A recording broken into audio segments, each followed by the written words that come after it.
Good morning students.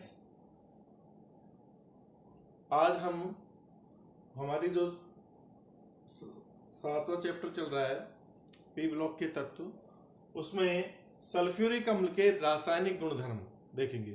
पिछली class में हमने सल्फ्यूरिक अम्ल को बनाने की विधि संपर्क कक्ष मेथड देख लिया था और उसके भौतिक गुणों का अध्ययन कर लिया था।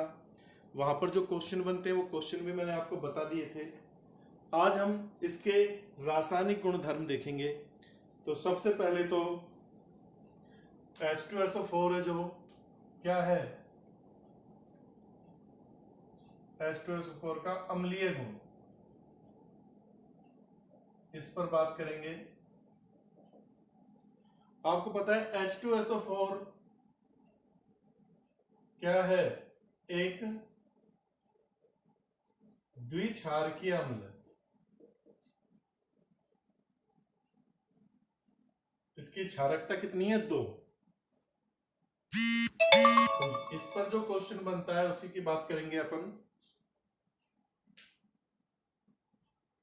ये द्विक्षारकीय अम्ल है। कैसे है द्विक्षारकीय? अगर H2SO4 का आयनन कराया जाता है, इसको जल में घोला जाता है, तो ये पहले एक H प्लस आयन देता है और HSO4 माइनस आयन में बदल जाता है। ठीक है ना? फिर दूसरे स्टेप में ये HSO4 माइनस है, जो एक H प्लस आयन देता है, SO4 माइनस 2 आयन में बदल जाता है। तो इस प्रकार से ये क्या है? एक द्विक्षारकीय अम्ल है। ये H प्लस आयन जल से क्रिया करके H3O प्लस आयन बना देते हैं, हाइड्रोनियम आयन, इनको बोलते हैं हाइड्रोनियम आयन।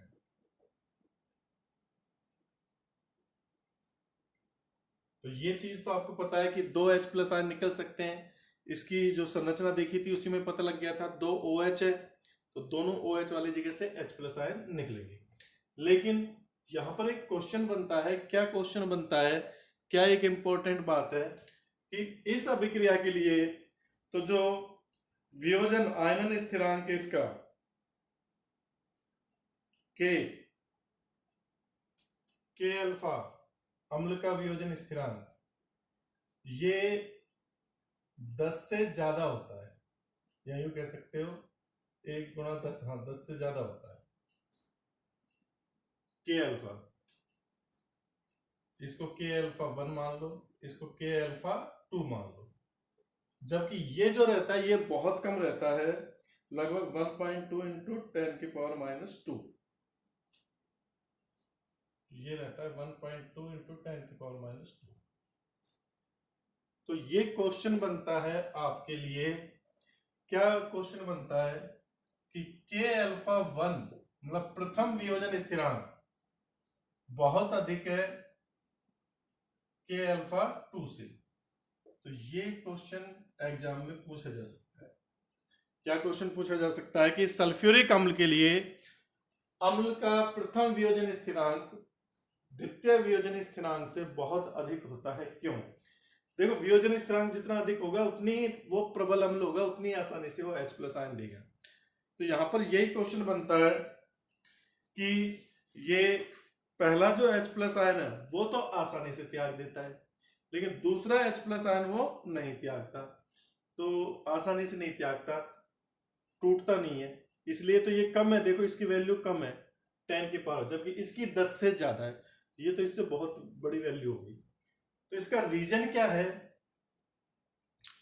कि देखो यहां पर जो H2SO4 H2SO4 क्या है? एक उदासीन अणु है। H2SO4 क्या है? एक उदासीन अणु है। तो H2SO4 एक उदासीन अणु है,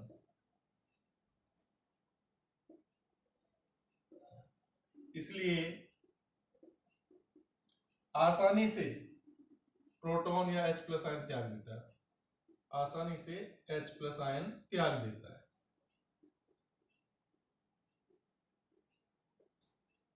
त्याग देता है, तो इसलिए इसका वैल्यू क्या है? ज्यादा है।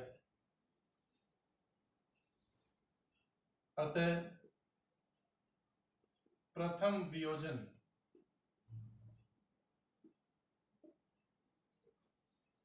का मान अधिक होता है, अधिक होता है। लेकिन जब द्वितीय वियोजन होता है तो द्वितीय वियोजन में जो H प्लस आयन निकलेगा वो H प्लस आयन कहां से निकलेगा? HSO4 माइनस से, जो खुद ऋणावेशित है। तो ऋणावेशित होने के कारण ये H प्लस आयन को आसानी से नहीं त्यागेगा, ठीक है ना। लेकिन द्वितीय वियोजन में द्वितीय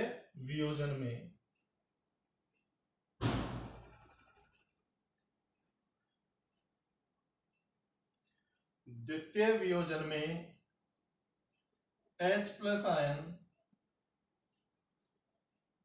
ऋणावेशित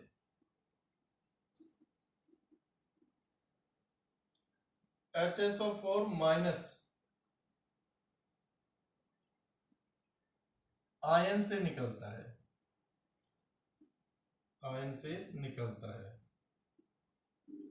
तो देखो ये ऋणावेशित है खुद, और इसमें से तुम H प्लस आयन निकाल रहे हो, तो ऋणावेश होने के कारण ये H प्लस आयन को आकर्षित करेगा, ये आसानी से नहीं छोड़ेगा।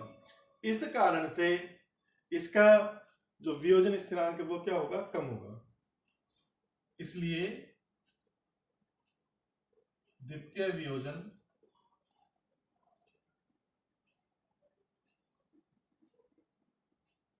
का मान कम होता है, तो ये एक क्वेश्चन बनता है जो आपको मैंने बता दिया। ये इंपॉर्टेंट क्वेश्चन है भाई, इसको ध्यान रखना। ये इसका स्क्रीनशॉट ले लीजिए आप लोग।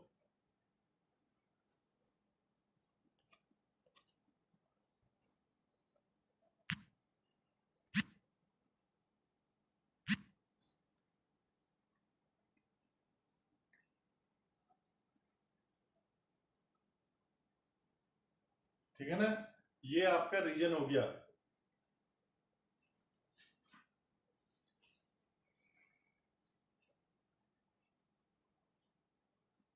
स्क्रीनशॉट ले लीजिए। आगे चीज समझे, H2SO4 क्या है? द्विक्षारकीय अम्ल, मतलब 2 H प्लस आयन मुक्त करता है। जब पहला H प्लस आयन मुक्त करता है ये जल में घोलने पर, तो वो आसानी से कर देता है, क्योंकि ये उदासीन अणु है, H2SO4 पर कोई चार्ज नहीं है, इसलिए आसानी से त्याग देगा H प्लस आयन। लेकिन जब द्वितीय H प्लस आयन निकलता है तो उस समय ये ऋणावेशित हो जाता है, और ऋणावेशित होने के कारण ये H प्लस आयन को आसानी से मुक्त नहीं करता। इस वजह से इसके लिए वियोजन स्थिरांक का मान क्या हो जाता है? कम हो जाता है। तो ये आपका क्या हो गया? इसके द्विक्षारकीय अम्ल है उसकी व्याख्या हो गई। जो क्वेश्चन बनता है वो मैंने बता दिया आपको। अब आप देखो इसके ऊपर ही, हाँ भाई इसे रफ कर दो। मैं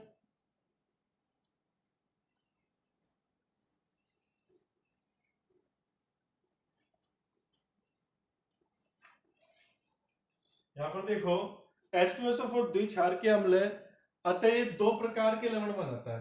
अभी अपन ने देखा कि 2 स्टेप में H प्लस आयन मुक्त करता है, अतः यह क्षारों से क्रिया करके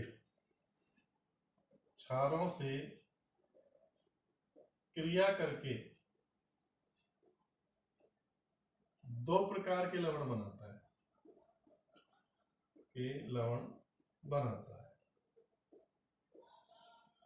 कैसे? जैसे H2SO4 की क्रिया आप NaOH से कराओ तो क्या क्या बनेगा? देखो NaOH से करा रहे हो तो ऐसा हो सकता है कि एक H प्लस आयन यहां से निकल जाए, एक H2O का अणु बन जाएगा, H प्लस यहां से निकलेगा, इस OH से क्रिया करेगा तो H2O बन जाएगा, और Na प्लस आयन उस H प्लस आयन की जगह जुड़ जाएगा। तो एक तो NaHSO4 प्लस H2O, तो एक लवण तो ये बन सकता है कि जब एक H प्लस आयन पे आ गए, इसका नाम क्या हो जाएगा? सोडियम हाइड्रोजन सल्फेट, या इसको सोडियम बाई सल्फेट भी बोलते हैं, ठीक है ना, इसको सोडियम बाई सल्फेट। एक ये भी हो सकता है, मान लीजिए आपने NaOH का ज्यादा अणु ले लिए, आधिक्य में ले लिया, तो यहां पर क्या होगा, दोनों H प्लस आयन निकल सकते हैं, Na प्लस आ जाएगा, उदासीनीकरण की क्रिया हो जाएगी, तो Na2SO4 प्लस 2H2O ये हो जाएगा, ये आपका सोडियम सल्फेट हो गया। तो लवण तो बने पर दो प्रकार के बने। लवण कितने प्रकार के बने? दो प्रकार के बने हैं। ये आपका क्या हो गया, इसके अम्लीय गुण की व्याख्या हो गई। जो मैंने चीज बताई है ना कि दो स्टेप में दो हाइड्रोजन आयन त्यागता है, एक हाइड्रोजन आयन इजीली त्याग देता है तो ये बनाएगा तुरंत क्रिया करके, और जब दूसरा हाइड्रोजन आयन और निकलता है अपन इसके दो अणु ले लेते हैं तो ये बना देता है। तो ये इसकी क्या हो गई। अब ये तो कैसा लवण है, अगर आपसे पूछा जाए तो देखो यहां से अभी एक H प्लस आयन और निकल सकता है, इस लवण से एक H प्लस आयन और निकल सकता है, और जो लवण H प्लस आयन देता है वो कैसा हो जाएगा, अम्लीय लवण। तो सोडियम हाइड्रोजन सल्फेट तो कैसा है, अम्लीय लवण, इसमें अम्लीय गुण है तो ये अम्लीय लवण है। और ये कैसा है, इसमें अब ये कोई H प्लस आयन नहीं दे सकता, इसलिए ये कैसा है, साधारण लवण। साधारण लवण उदासीन है पूरे, ये उदासीन है और ये अम्लीय है, उदासीन भी बोल सकते हो, उदासीन लवण। ठीक है, तो ये चीज समझ में आ गई। अब देखते हैं इसका अगला गुण।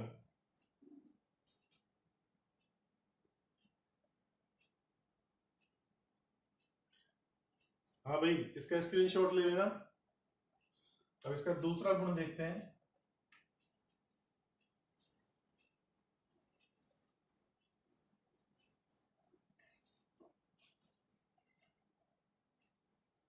दूसरा गुण है इसका निर्जली कारक के रूप में, निर्जली कारक के रूप में। निर्जली कारक मतलब जल निर्जलीकरण, डिहाइड्रेशन, जल को निकालने वाला, डिहाइड्रेटिंग में एजेंट के रूप में होता है, जल को निकालने वाले कारक के रूप में निर्जली, जल का निष्कासन करता है। तो देखो हमें पता है H2SO4 आर्द्रता ग्राही होता है, आर्द्रता ग्राही,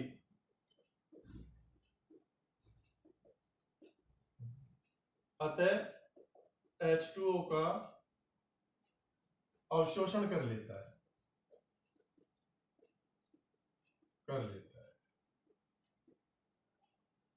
इसलिए अभिक्रियाओं में जहां जल का अणु निकालना होता है वहां निर्जली कारक के रूप में इसका प्रयोग होता है। जिन अभिक्रियाओं में जल का अणु निकालना होता है वहां निर्जली कारक के रूप में इसका उपयोग किया जाता है।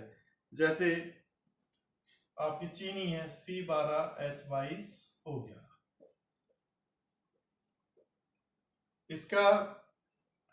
इसकी अगर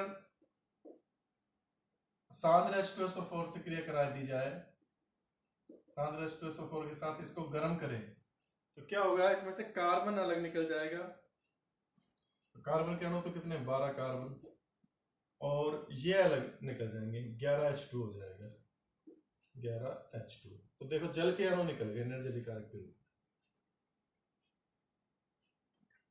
या आपका ऑक्जेलिक अम्ल है, ऑक्जेलिक अम्ल का फॉर्मूला तो पता है ना, COH। इसको हम सांद्र H2SO4 के साथ गर्म करते हैं, वही H2SO4 कंसंट्रेट।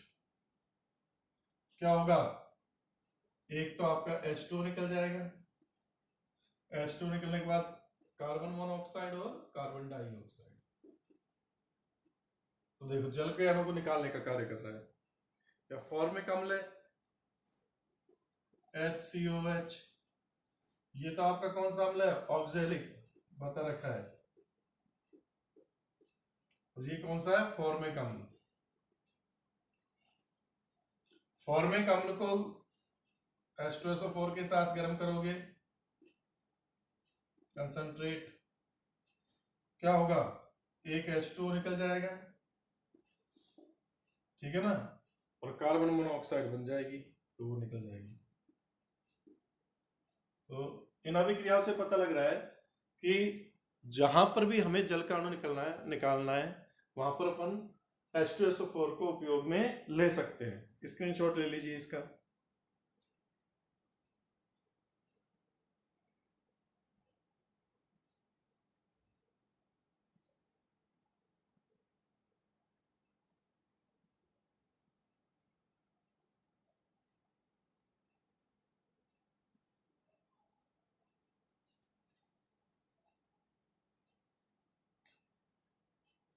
इसके बाद आगे देखिए, निर्जली कारक के रूप में इसका उपयोग होता है, ये पता लग ही गया।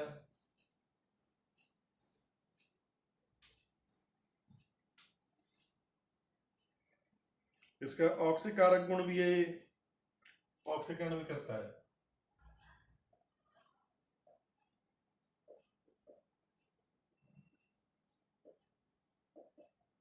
इसको H2SO4 है जो प्रबल ऑक्सीकारक है, गर्म व सांद्र H2SO4 प्रबल स्ट्रॉन्ग ऑक्सीडाइजिंग एजेंट है, प्रबल ऑक्सीकारक है।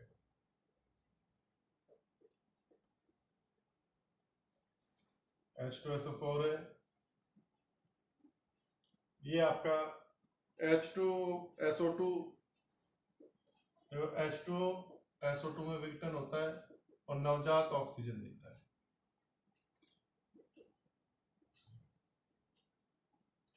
ये नवजात ऑक्सीजन ही दूसरे का क्या करेगी, दूसरे पदार्थ का ऑक्सीकरण कर देगी।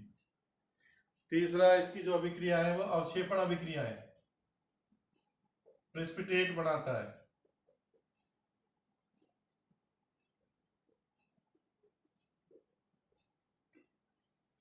देखो ये जो बेरियम +2 कैल्शियम +2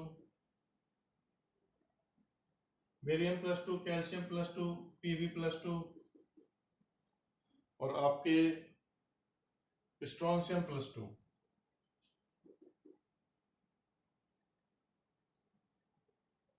के लवणों के साथ क्रिया करके, लवणों के साथ क्रिया कर सल्फेट अवक्षेप बनाता है।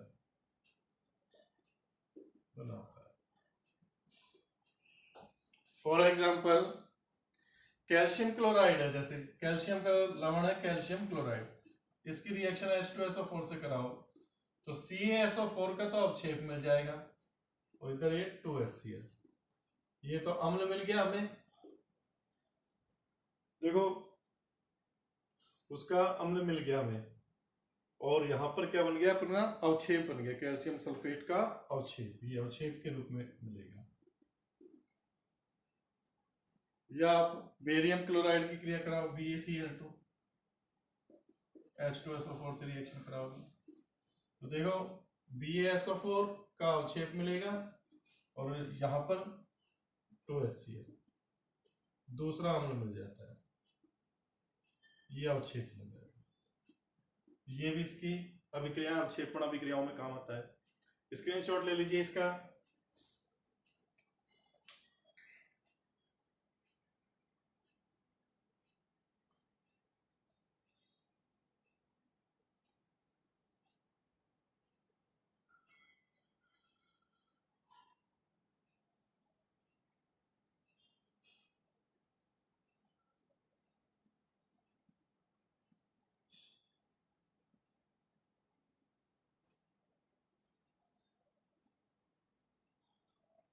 ऐसे ही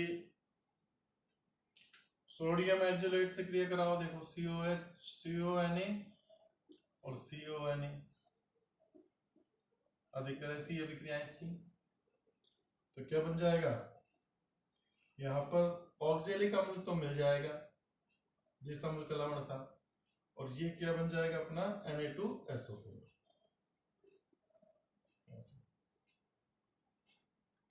ठीक है,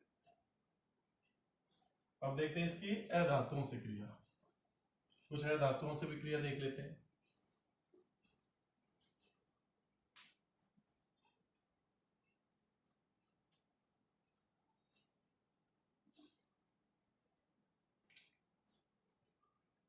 कितनी हो गई थी, 4 5 अधातुओं से।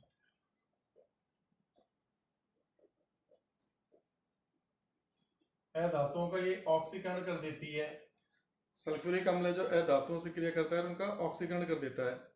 जैसे सल्फर है, सल्फर से H2SO4 की क्रिया कराते हैं हम, तो SO2 गैस मिलती है, 3SO2 जी आ गया। यहां से कितनी ऑक्सीजन चली गई, 3 दूनी 6। तो ये हो जाएगा आपका H2SO4 को संतुलित करोगे तो 2H2SO4, 2 बचे हैं तो 2H2 हो जाएगा ये। तो देखो इसका ये ऑक्सीकरण कर दिया इसने। या कार्बन के साथ क्रिया कराते हैं H2SO4 की, तो एक तो आपको CO2 मिलती है, CO2, दूसरा H2O मिलेगा, और तीसरी आपको SO2 गैस मिलेगी। देखो 2 दूनी 4, 4 2 6 और 2 8, 2H2SO4। तो अधातुओं से क्रिया करके ये उनका ऑक्सीकरण कर देती है, ठीक है ना। इसके कुछ विशिष्ट गुण भी हैं, वो और देख लो।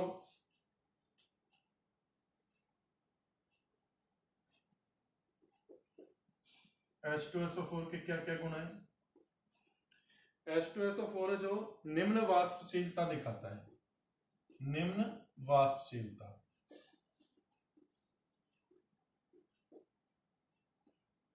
निम्न वाष्पशीलता दिखाता है। दूसरा प्रबल अम्लीय गुण है, प्रबल अम्ल, प्रबल अम्ल। तीसरा प्रबल ऑक्सीकारक है, अधिकतर अभिक्रियाओं में काम आते हैं इस वजह से। चौथा आर्द्रता ग्राह्य, जल के प्रति प्रबल बंधुता। जल के प्रति क्या रखता है ये, प्रबल बंधुता।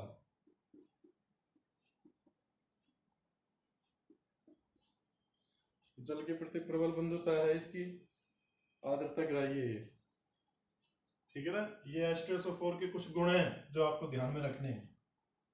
4 गुण प्रदर्शित करता है। इस गुण के कारण तो ये निर्जलीकारक के रूप में काम आता है, निर्जलीकारक।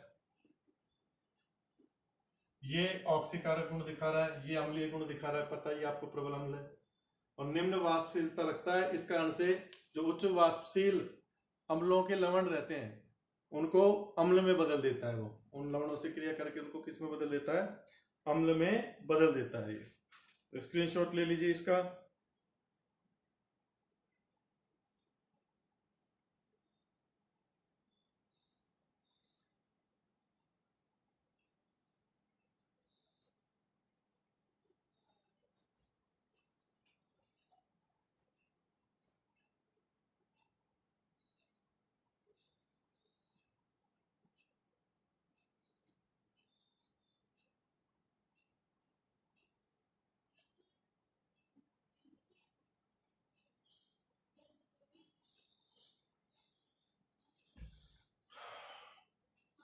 हाँ भाई, अब देखते हैं आगे। ये अपघटन यौगिकों का, कुछ यौगिकों का ये अपघटन भी करता है।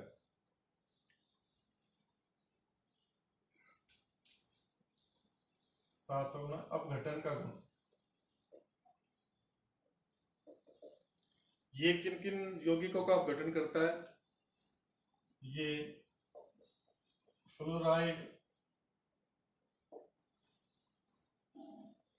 Chloride, nitrate, nitrate, carbonate, nitrite, oxalate. वह ऑक्जेलेट का, ऑक्जेलेट यौगिकों का, यौगिकों का अपघटन कर देता है, यौगिकों का अपघटन। जैसे फॉर एग्जांपल आप NaCl लो, NaCl की H2SO4 से क्रिया कराओगे तो आपको क्या मिलेगा, NaHSO4 प्लस HCl। तो देखो इस धातु के जिसका ये अम्ल है वो अम्ल मिल गया अपन को, NaCl का क्या कर दिया, अपघटन कर दिया। या नाइट्रेट लो KNO3 H2SO4 से क्रिया कराओ तो आपको क्या मिलेगा, KHSO4 और HNO3। तो जिस अम्ल का लवण है वो अम्ल मिल जाते हैं अपन को। ये HCl का लवण था तो देखो HCl मिल गया, ये HNO3 का लवण था तो HNO3 मिल गया।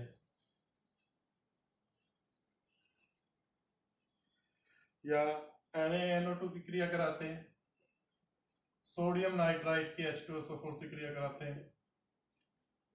तो इसमें जरूर ये ध्यान रखना आपको, Na2SO4 मिलेगा एक तो,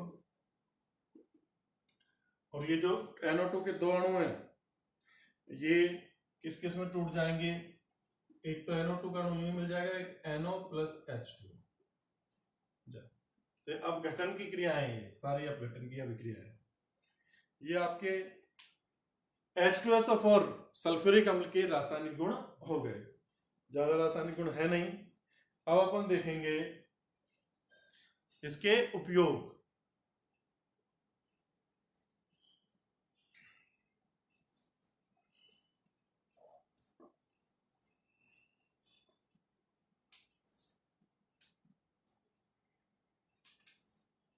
H2SO4 के उपयोग, पहला तो भाई ये अम्लों रसायनों का राजा है। रसायनों का राजा क्यों है, सर्वाधिक काम आता है। क्यों कहते हैं, क्योंकि लैब में और उद्योग धंधों में ये सबसे ज्यादा काम में आता है, उपयोगी रसायन है, ठीक है ना। दूसरा, इसके द्वारा हम अमोनियम सल्फेट का उत्पादन करते हैं, NH4 का ट्वाइस SO4। अमोनियम सल्फेट का उत्पादन होता है, सुपरफास्फेट का भी उत्पादन होता है, पेट्रोलियम के शोधन, पेट्रोलियम के शोधन में काम आता है। पेट्रोलियम के शोधन के बाद अपमार्जक उद्योग में,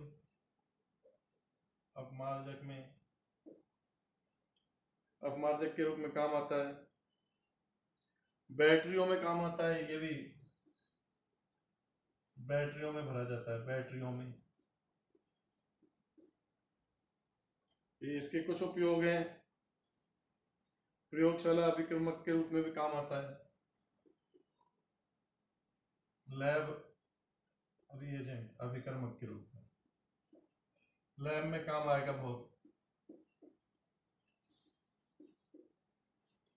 तो ये आपको ध्यान में रखना, ये इसके क्या हो गए, गुण हो गए। और यहां पर हमारा वर्ग 16 समाप्त हो गया। ऑक्सीजन परिवार समाप्त हो गया है आज।